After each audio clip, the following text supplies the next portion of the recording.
మహానగరం నిర్మించాలంటే ఎలా ఉంటుంది, మహానగరం కంప్లీట్ అయితే ఎలా ఉండబోతుంది అంటే విజన్ లేని వ్యక్తులకి విజన్ వచ్చే విధంగా చంద్రబాబు నాయుడు గారు రచించినటువంటి ఇది చూడండి ఎంత అద్భుతంగా ఉంది.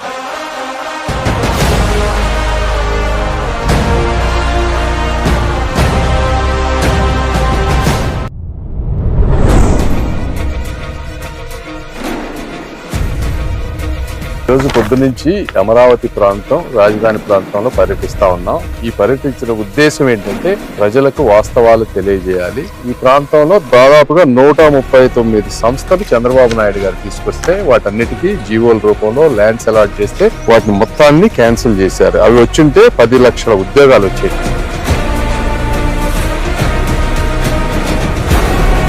ఈ చుట్టుపక్కల ప్రాంతంలో ఉన్నటువంటి భూమిని కరెక్ట్ గా ఒక సమర్థవంతమైన నాయకుడు గనక వాడుకొనుంటే ఈ రోజు 2 లక్షల కోట్ల రూపాయల ఆస్తి, ఇది ఆంధ్ర ప్రజలందరికీ సంబంధించినటువంటి ఆస్తి.